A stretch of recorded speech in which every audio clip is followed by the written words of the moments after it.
Okay, so we're going to continue our conversation this week on the First Amendment, and we're going to talk about specifically a number of cases that test the First Amendment as it applies to schools, primarily public schools at all levels, including colleges. So the first thing we want to consider when we talk about that is the idea that there are a lot of gray areas in the interpretation of the law. And we talked in the first week about how the reason we have the different levels of the court system is one of their primary jobs is to interpret the law, decide what exactly specifically the words within the law mean and how to apply them to the individual case that's in front of them.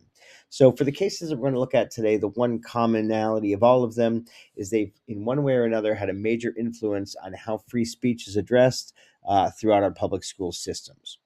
So the first case I want to touch on is one I may have mentioned briefly in the first week. Tinker v. Des Moines. It's from 1969. And this is a case where five students, there were four siblings and one of their friends, were suspended from school for wearing black armbands as a way of protesting the Vietnam War. Now, this is an interesting case because a lot of times when people think of free speech, you think of traditional speech, words. And obviously, wearing an article of clothing is not verbal speech, but it's really what's considered symbolic speech. So, in other words, wearing that is another way of expressing your thoughts, your speech. So, just keep that in mind. So, again, these students were suspended for wearing them. They filed lawsuit, I believe, with the help of the ACLU. The case went to the District Court of the Southern District of Iowa, who ruled in favor of the district and said the district had the right, and that they said there was a fear of disruption of classes, and that justified banning the students from wearing the armbands. They appealed the case. It went up to the Court of Appeals, and the Court of Appeals also ruled the same thing, that the district was within its rights to ban them based on that fear of disruption of learning in the classroom. They sued up to the United States Supreme Court, and the Supreme Court, although it wasn't unanimous, did rule 7-2 in favor of the students. And in addition to what you see up on the screen, what the court basically said was simply a fear of a disruption was not enough. You actually had to sort of have a true threat, not just a fear or a concern, but you had to have reason to believe there was actual threat to the classroom, to students, to safety, to the learning experience before you could justify the suspension. So again, very big case. The Tinker test is still used today in courts, in precedent-setting matters to look and say sort of how does it apply compared to this case in 1969. Next up, we're going to look at Barber v. Dearborn Public Schools, a more recent case, 2003. 2003, the United States was in the process of launching the war in Iraq, and a student, junior in high school, Brett Barber, came to school, and he was wearing a T-shirt with a picture of President Bush, and above and below it, it said "International Terrorist." So the school suspended him. Actually, first they gave him the choice to take off the shirt and change, or turn the shirt inside out. He refused, and they removed him from school. And again, used that sort of said that there was a fear of disruption. Um, the courts, the U.S. District Court, Eastern District of Michigan, did issue an injunction against the school. They ruled in favor of the student. And again, they used Tinker v. Des Moines to say, was there a substantial disruption? And they decided, no, there was not. There was not evidence that wearing the shirt had caused the disruption. And so they sided with the student. It was interesting in that case because the school district, one of their positions that they took is that the school had a high population of Iraqi refugees living within the school district. And the school said, well, we think the disruption is going to come because they're going to be offended at taking this position, that they sort of support what the president is doing to fight Iraq. And the court said, again, the students benefit when school officials provide an environment where they can express their diverging viewpoints and when they learn to tolerate the opinions of others. So the court was basically saying, even if those folks don't like the shirt, all is better when we're learning to tolerate the opinions of other folks. So again, big case that has been used since then as another precedent marker. Another case we're going to move on to, Hazelwood v. Kuhlmeyer. This was 1988. And this gets into, I think, a really interesting matter, and that is student journalists. Many high schools and colleges have student-run newspapers or now online forums that are generally overseen by a faculty member, but typically run entirely by students. And so Hazelwood versus v. Kuhlmeyer, a pair of student journalists sued their high school because the principal took 2 pages out of a newspaper prior to publicizing it. The 2 pages that he took out involved 2 articles that the school had written, or the students had written.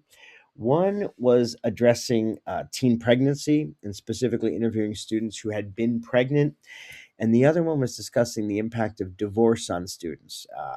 The principal, for a variety of reasons, thought that they were inappropriate, and he chose to censor them and take them out of the paper without telling the students. The students filed lawsuit, went to the district court level, and they lost.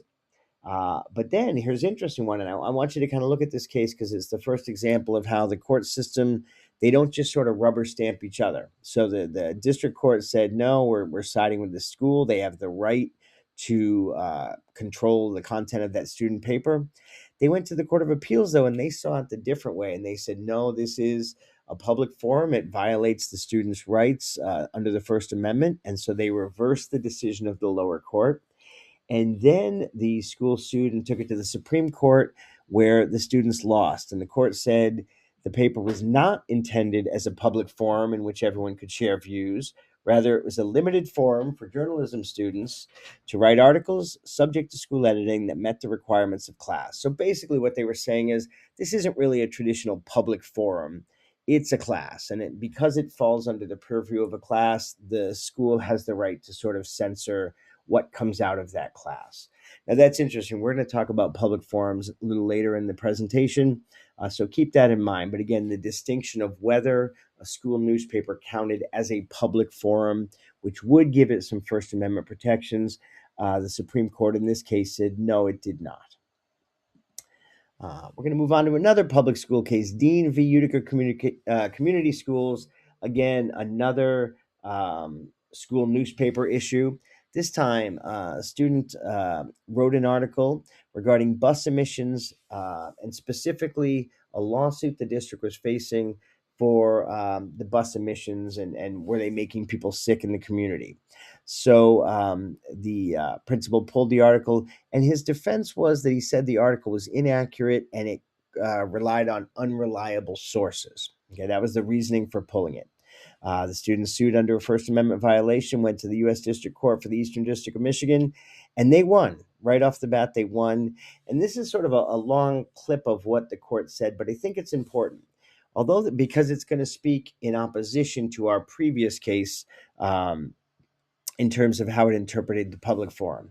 Although the newspaper was produced in relationship to a class, students were allowed to take the class for credit more than once. The paper published letters and columns from anyone.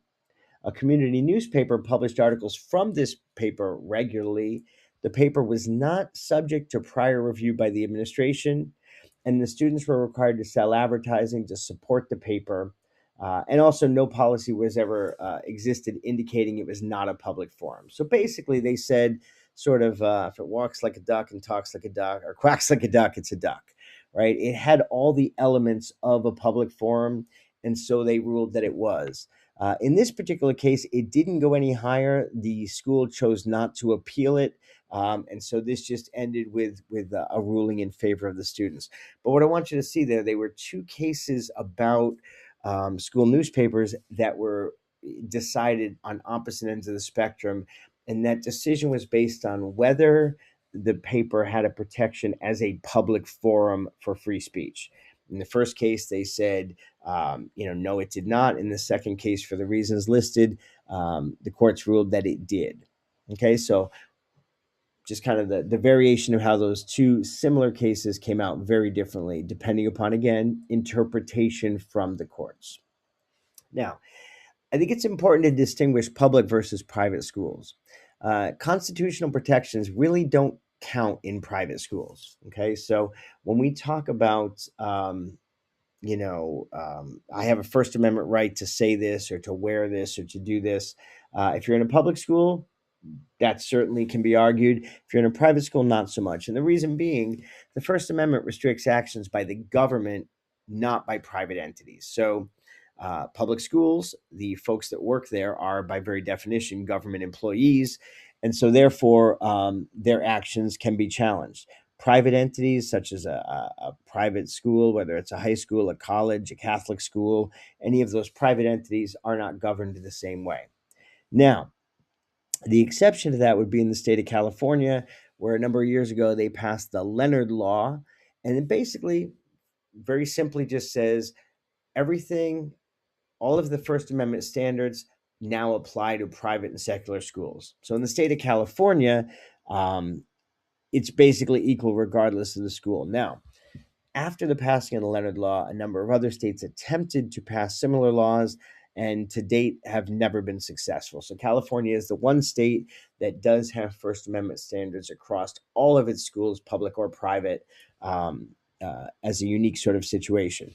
Now, just because the other 49 states don't have that, still individually, schools typically will have policies in place that will give their students some protections in speech. But again, it's a case by case basis, and there's no legal protection for it. Excuse me. All right, jumping back into some more cases, let's look at Bethel School District v. Frazier, 1986. This is a pretty interesting one. There was a young man who was giving a speech at a school assembly. His friend was running for vice president of the student council, and he was getting up to give sort of an endorsement speech. And he gave a speech. It was pretty short, and he didn't swear. He didn't say any direct sort of sexual words, but it was sexually suggestive speech with a lot of innuendo and sort of double entendre and sort of silly jokes. And the school immediately suspended him for 3 days, and equally important, barred him from speaking at his high school graduation. They said that the speech was essentially lewd and crude and had no place in school. So they took that action. The student sued, or his parents sued on his behalf. They went to the U.S. District Court and they won, and basically said he had a protected right to that speech. The school appealed to the Ninth Circuit, where the student also won. And again, the Ninth Circuit affirmed the lower court ruling. And then the school went to the Supreme Court, where the student lost. It was overturned on the third level by a 7-2 vote. And pretty simply, the court boiled it down and said schools can punish students who use, quote, offensively lewd and indecent speech. And I include this because I want you to pause and think for a second of how we began this presentation today, which was the idea that the court's job is to interpret the law. But even in the language here that the court used, who gets to decide what is offensively lewd and indecent speech? So even in their decision, they create language that is going to ultimately have to be interpreted by somebody else. What's offensively lewd to me might not be offensively lewd to you. So again, even in an attempt to clarify, they kind of create more of that gray area. All right, let's look at Moores v. Frederick, 2007. Joseph Frederick is a student in Alaska, and the Olympic torch is passing through. They do sort of a run where they run the torch across all 50 states. And so the school set up an assembly. They were going to stand outside and sort of cheer on the runners as they carried the Olympic torch through Alaska. Because there was going to be a lot of media and a lot of people there, Joseph Frederick brought with him a sign that he held up with a big picture of Jesus that said, "Bong hits for Jesus." The principal came ahead of time when she saw the sign, asked him to take it down. He refused to take it down. She then took it from him eventually. And he sued, alleging, again, violation of his First Amendment rights to free speech. Now, I did add this one element just because I want to kind of get you thinking about it. The event was held across the street from the school, not on school property. Now, you'll see here that he lost at the district court level. The district court said, no, it was fine for them to sort of guard that. The school had said, it was promoting drug use, which of course is illegal, or was at the time certainly illegal. And so appealed up to the Ninth Circuit. The Ninth Circuit said no, as First Amendment. He was out, on a public forum on a sidewalk, and therefore he had the right to express that, and so they ruled in his favor. The again sued and went up to the Supreme Court, and Mr. Frederick lost by a close margin of 5-4. And here's what the court said: the Constitution affords lesser protections to certain types of student speech. It found that Frederick's message was, by his own admission, not political, as was the case in Tinker. So remember, Tinker v. Des Moines, they're using that standard. Tinker v. Des Moines, it was political, right? They were protesting the politics of the Vietnam War. In this case, basically, he was having some fun with his poster, and he kind of had said as much. So the court said the phrase "bong hits for Jesus" reasonably could be viewed as promoting illegal drug use. So he lost that case. Now, again, I threw in that element of where the event was held because I just want you to be sort of thinking critically. On a personal level, do you think it matters whether it occurred on school property or on public property, on school time or off school time? Should this have any kind of impact on how these things are decided? And again, it's not a right or wrong, just kind of curious of how you will interpret that for yourself. Okay, next up, BHV Easton Area School Districts, a little more recent of a case, 2013.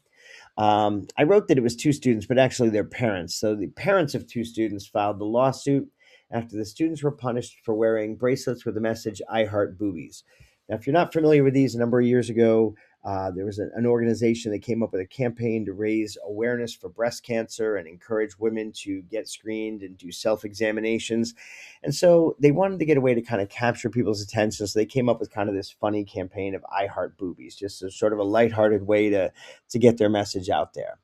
The school did not like the students wearing this. They asked them to take them off. They refused, and they were punished. I think they were given in-school suspension and some other punishments as well.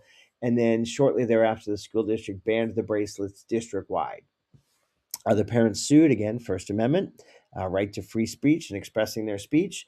And they won this thing across the board. So the U.S. District Court said they stood by them, and they said neither Frazier nor Tinker, so they went back to two of our old cases, can sustain the bracelet ban. The school appealed to the Third Circuit, and they also won. And at the Third Circuit, they said the "I heart booby" bracelets are not plainly lewd. The slogan bears no resemblance to Frazier's pervasive sexual innuendo that was plainly offensive to both teachers and students. So Frazier, the student who gave the speech, they're drawing a distinction between the two, that "I heart boobies" doesn't reach that same level of pervasive sexual innuendo in the Frazier case, and therefore they side with the students. And this is our first case that we're seeing this, the Supreme Court actually declined to hear the case.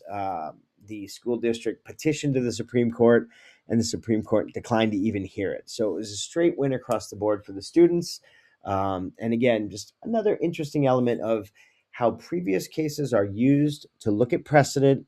And in this case, said, you know what, this is unique. It doesn't line up with those other cases. All right. I'd like to look for a minute at college newspapers because so far everything we've talked about has been at the high school level. So we're going to look at a couple of, again, public universities and sort of how they've handled situations. The first one is Hosty v. Carter, 2007. Governor State University required the editor of a student newspaper to submit each edition for approval before it was published. They didn't like some of the articles that were written critical about the administration in previous issues. And so they instituted a plan and said, you can't publish anything until we clear everything. Editor of the paper didn't like that, and along with a few of the reporters, filed a lawsuit. It did go up to the Court of Appeals, which ultimately said Hazelwood's, remember the Hazelwood case? The Hazelwood framework, quote, applies to subsidized student newspapers at colleges as well as elementary and secondary schools. Okay, so it applies to any subsidized, meaning the student newspapers are paid for or supported by the college. So it didn't just apply to elementary and secondary schools. The case was appealed up to the Supreme Court, and they declined to hear it. Another one is Pitt News v. Papert, 2004. Again, I think this is a very interesting one. Remember in our previous a couple of cases ago, we talked about how the newspaper was considered a public forum because students had to sell advertising in order to pay for the paper. And that was at the high school level. So at the college level, the Pitt News, which is a newspaper for the University of Pittsburgh, sought an injunction to block the enforcement of a law banning advertisers for paying for advertising for any media affiliated with educational institutions, right? So obviously they want to keep alcohol advertising off of college campuses, and so they have a law to do that. The newspaper didn't like that. Of course, if they're selling advertising, they want to sell it to whoever will buy it, and that includes alcohol distributors. So they sued. The district court disagreed. They said no, that's fine for the school to ban that, and the law is legitimate. We're not going to overturn that. We're not going to issue an injunction. So the student newspaper appealed to the court, to the appeals court. They reversed the decision of the lower court, and they said this: "We hold that the First Amendment precludes the enforcement of the law in question against advertisers in the Pitt News, and so therefore they reverse it." And they gave a permanent injunction. So they basically said, you know what? You can't restrict who advertises in this publication, at least in so far as it applies to the alcohol advertisers. And so they issued a permanent injunction. The school chose not to appeal it up, and so the newspaper was allowed to go forward and accept advertising from alcohol distributors. Now, moving off of some of the cases, I want to look at a few other elements of sort of how the First Amendment is applied. So there's something called time, place, and manner restrictions, because we've talked so much about, and you hear it so often. I have a right to free speech, my right to free speech, my First Amendment right. Well, of course, there's limits and there's restrictions on that free speech. And so a big one is the time, place, and manner restrictions. And that simply means there are government rules restricting when, where, and how speech or expressive activities can take place in public forums, right? There's that phrase coming back again, public forums. So examples would include you can ban loud protests in a dormitory hall at 3 a.m., right? That would be the time, well, and the place, really. But the time, you can ban them at 3 a.m. because people are trying to sleep. But as long as you allowed them at noon, say in a public place, right? So that'll address time. You could ban demonstrations inside government buildings because work needs to take place, right? If you have a big demonstration and that shuts down the court, so that's a place restriction. And then another one would be setting rules for the size of signs or placement of signs on public property. So the manner in which you can protest or express that speech. So again, just examples of the time, place, and manner restrictions.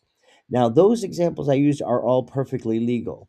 Time, place, and manner restrictions do not violate the First Amendment right of the person, provided that they reach these four sort of benchmarks.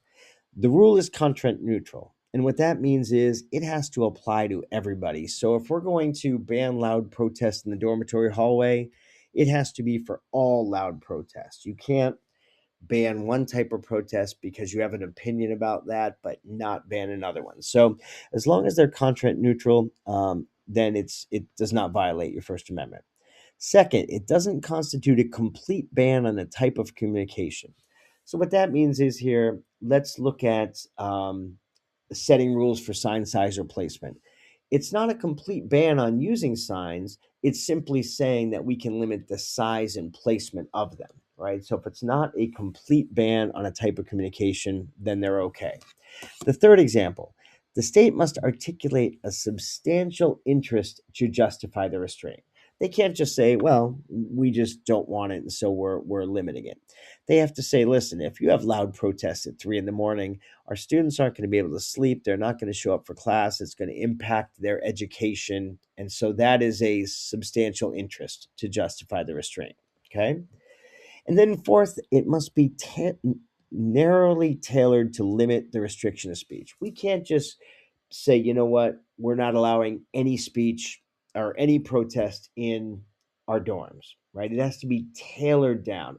No, we're saying you can't have it after a certain hour, or you can't have it between certain hours. We're not saying all demonstrations inside every government building are banned. We're saying if they interrupt or keep work from proceeding. So they narrowly tailored to absolutely limit the restriction of speech. Okay, so those are kind of the four benchmarks that are used to decide if time, place, and manner restrictions are appropriate or whether or not they, violate your rights. And this is really a slide that's important because it's the one that people tend to not understand. When you hear people say, I've got a right, First Amendment, free speech, You really don't, right? There's all kinds of restrictions. We talked about in the first week the example of yelling fire in a crowded theater or bomb on a plane, right? Those would be place restrictions. You cannot yell those things based on where you are, okay, because of those reasons. So, time, place, and manner restrictions are exceptions to your constitutional right to free speech. Now, we keep talking about public forums, so it's worth looking at what actually constitutes a public forum. And the point of this is there are you have more rights to free speech in a public forum and less rights if it's not a public forum. So let's look first traditional public forums. Public spaces that have long been devoted to assembly and speeches, right? Public parks, commons, street corners, sidewalks, places out in public where for a long time people have traditionally sort of held protests and marches and rallies and that sort of thing. The next one would be places that are designated public forums. These are spots created by the government, meaning they're public, to be used for expressive activities. Places like meeting halls, auditoriums that are owned by cities, fairgrounds, places again where the government entity owns them and they have been, used, set up and used and authorized for expressive activities. Um, Keep in mind, there's some places where even though it's public property, it's not a public forum. So every public property is not necessarily a public forum. Examples here: prisons. For obvious reasons, they want to limit protests and things like that happening on prison property. Military bases, again, for the same reason, there's all kinds of risk if you've got people protesting on a military base. Mailboxes and airport terminals. Now, mailboxes is interesting because a lot of people don't realize this, but a mailbox, even if you go to the store and you buy a mailbox and you hang it on your front door or front porch to get your mail, even though it's your personal property, it is actually a violation of federal law for anyone other than a postal carrier to put anything inside of that mailbox. So if somebody goes around and puts a flyer, announcing a protest or an event or something, and they go through the neighborhood putting those in all your mailboxes, that is actually not a public forum, and therefore they don't have that free speech protection, and it's a federal violation of federal law. So just kind of an interesting little caveat there.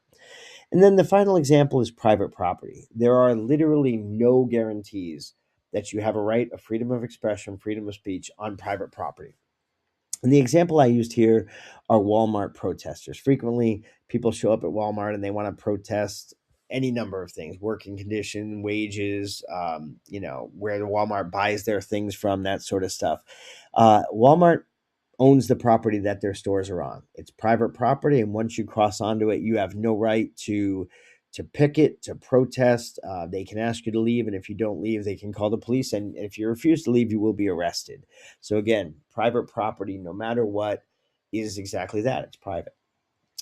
A couple other things before we wrap up, and I know this has been a long one today, but I think there's a lot of important things, and these cases are going to carry through going forward. You're going to reference back to some of them. You're going to be asked to choose a case to talk about, and you could certainly pick any number of these and expound on them if you want. Or you could pick a different case. But so there's a lot of relevance to what we've done today. So I know it's been long, and we'll wrap it up shortly here. But I do want to talk about a couple of other examples of prior restraint. So if you remember in the first week, we talked about prior restraint is shutting down speech before it happens. Okay. And they tend to be hesitant to do that, but there's cases where it does happen and where it has happened. So the first one is the Son of Sam laws. Excuse me. For those of you who don't know, the Son of Sam was the nickname given to David Berkowitz. He was a serial killer in the 1970s. And when he was arrested, his case was in New York City, had an enormous amount of public interest. And legislatures were concerned that he was going to try and sell his story and make money off of his story. He murdered a lot of people. And so in New York, they passed what became known as the Son of Sam law, essentially saying that you could not profit from your crime. So you couldn't sell your rights to a book or give interviews for money or movie rights or anything like that at all. Okay, so it sounded very nice on principle. You shouldn't be able to commit a crime and then make money on other people's suffering. However, it was challenged in a number of courts as being a violation of prohibiting the free speech of, frankly, the criminal, that they still had rights and you couldn't prohibit their free speech. You probably have at least heard of a movie named called Goodfellas. Goodfellas was based on a book called Wise Guy. And when that book was being published in 1991, they sued and essentially sued to strike down the Son of Sam laws because the book was written with the mobster was going to be paid, who Henry Hill, his life story, and they wanted to publish this book, but he was going to be paid for it. And so they sued and essentially challenged the Son of Sam laws. The courts ruled that, in fact, it did prohibit free speech, and they struck those laws down. Now, today, a version of the Son of Sam laws exists in many states across the country. What the states had to do was simply retailor the law. So the initial Son of Sam law said you just simply could not share your story and get paid. So it was attacking your free speech, your right to share your story. The revised laws, they instead said, okay, you can do it, but the family has to be notified if you make more than a certain amount of money off of this. And then that way it allows the families to sue you. So they basically did an end around to at least hope that you don't get to keep the money you make, but they're not prohibiting your right to have the speech in the first place. So that's an important distinction. And the other one I want to talk about, because it's again something we hear a lot about, is what we call fighting words. And this is words that by mere utterance can inflict injury or tend to incite an immediate breach of the peace. That word immediate is very important. Now, this issue dates back to 1942. This is a U.S. Supreme Court case, Chaplinsky v. New Hampshire. Chaplinsky was a guy who was protesting out near my hometown, Rochester, New Hampshire, and he was protesting against organized religion. He was handing out leaflets, and he got kind of a big crowd showed up, and the police came to break it up. And when the police came, he kind of went after one of the police officers. He called him a goddamn racketeer and a damn fascist, which is funny because for that he was arrested and jailed. And I mean, in 2026, we have politicians sort of saying things like that and a lot worse. So today, that probably doesn't seem like much, but in 1942, that was enough to get you locked up. So the idea was his words could incite immediate breach of the peace. There was a big crowd, and by him yelling that, it could create this sort of violence and breach of the peace. In the years that have passed since Chaplinsky v. New Hampshire, the courts, while they still use it, have significantly narrowed the interpretation. I mean, obviously, as I said, politicians today, the president himself says things significantly worse than what Chaplinsky said back in 1942, and there's not really a problem with that. They still look at immediate, potential for a breach of the peace. So if somebody says something and they try and start a riot, they try and incite a fight, then that standard can be held. A very common example: if you yell a racial slur at a person in a public place, that's not protected speech. It just simply isn't. No courts have ruled that it is, because again, yelling a racial slur at someone obviously can create, or at least have the potential to incite, an immediate breach of the peace. Now, it's interesting when I talk about how much the courts have narrowed it, and I said the word immediate was important. There was another case where there was a lawsuit questioning the KKK. Ku Klux Klan was giving speeches where they were talking about future violence, and they were sort of encouraging people in the future to do something at a future date. And even though they were encouraging violence, the court ruled that that did not hold up to the standards set forth in the Chaplinsky case, because it was not an immediate breach of the peace. They were saying, hey, down the road, we're going to do this. So that's how narrow the courts have drilled down. Because again, when in doubt, the courts want to err on limiting any kind of restriction on speech, right? There's absolutely got to be a danger. There's got to be bomb on a plane, fire in a theater is going to cause a riot, things that are clearly going to create a danger in the immediate. Other than that, they really tend to try and keep speech as free as possible. So we'll stop there. It's been a very long session. I apologize. I hope you made it through it. And again, if you have any questions, please go back, look at these cases again, skim through them, look on your own if you want some more information. There's lots of interesting stuff out there about the cases. But again, they're going to come back around. You're going to be writing about cases, and you may choose any one of these, and they've all got, for the most part, very interesting backstories to them, and to how they all came to be and why they're so significant today. So thanks for hanging in there with this long presentation. Good luck with your work this week. And again, please reach out if you have any questions, concerns, or issues as you work through this week's module.